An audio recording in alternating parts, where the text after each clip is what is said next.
I play rugby at what is technically a semi-professional level. I'm well aware that my rugby ability itself is nothing special, and it is my physical attributes that carry me. My strength, speed, fitness, etc. So today, in this video, that is what we're finding out, just how much I am carried by those things. I've gathered a bunch of fitness tests and the scores that would be expected of rugby players at all the different levels. And quite simply, I'm going to take them and see where my scores lie. First up is a Bronco, a CV test. Now, a Bronco is a test where you start on the try line, then you run 20 meters and back, then 40 meters and back, and then 60 meters and back, and you repeat that 5 times. Now, all the scores for the different levels are on the screen right now. I have never done one of these, so I have no idea what I'm going to get. Let's give it a go. So going into the first one, completely blind, what could go wrong? I set off and completely forgot what order I was meant to be running to each of the lines for, and nearly ran past the 20-meter mark. And after some encouragement,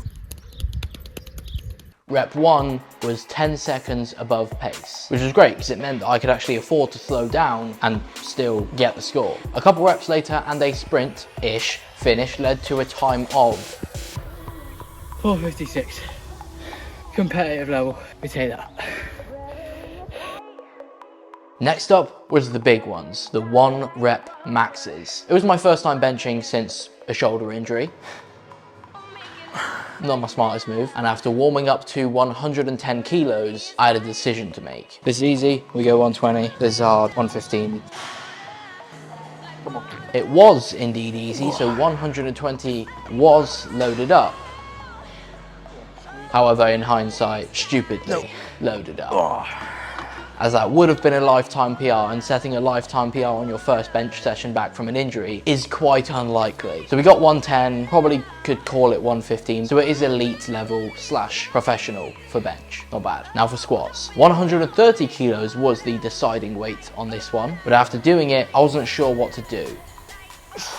I do not know what to do. If I go 140, it puts me just in the competitive zone, the semi-pro, but 150 would put me in elite. Now, if I go 140 and then 150, I might be too tired to do 150 because I've never done 150, but I know that I can get 140.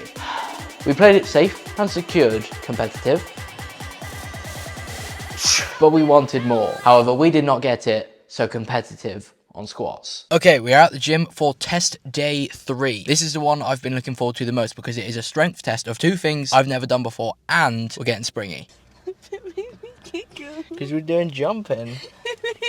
Broad jumps were first with the most professional measuring equipment you have ever seen, a water bottle. I didn't really know what I was doing. I had no idea what score to expect, so I just fucking sent it for a couple of jumps and measured it with the measuring app on my phone. And yeah, 2.69 meters though apparently, which is again elite for backs specifically. Okay, I'll take that. Speaking of back, trap bar deadlift 1 rep max was next. We worked our way up to 165, which is where we started to take it a bit more serious. And it was surprisingly easy. So we went to 185 and again, surprisingly easy. This is above my regular deadlift 1 rep max and only just shy of elite. So we put it in elite level with 195 and we got it quite comfortably again, and I'm very happy with that. For chin-ups, I was a little bit confused because the standards seem a little bit low. Again, not that I've ever done a AMRAP on chin-ups.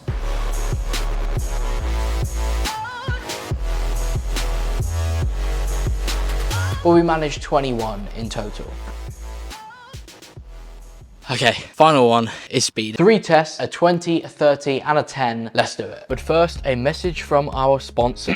Just kidding, we don't get those around here. It's a plug. If you want to see the training that led to me getting scores like this, then subscribe so you can see more content from me. But if you want to get scores like these yourself, online coaching, training programs, and free PDF guides are in the description. On with the video. First up, a 2.95. 0.1 off elite. Well, that felt pretty quick to me on the day, so I had just one more attempt in which I got 0.05 seconds closer to getting elite, but not knowing what my scores were on the day, I left it there just shy. Oh, it felt pretty good. Still good though, it's still good. Kind of annoying. Okay. 4.11 seconds. Now I realised I've done this in a really weird order, by the way. 10, 20 and 30 meters, and I'm doing it 20, 30, then 10. Twice I got on the 30, which is again very close, but just shy of elite. Now for the 10. Okay, 10 meters, shortest distance, least margin for error, pure acceleration. Okay. A 1.65 second time, although I wasn't very happy with that. Felt slow, felt very slow. But then it got worse. That was really bad. It's like falling the whole time. But then slightly better.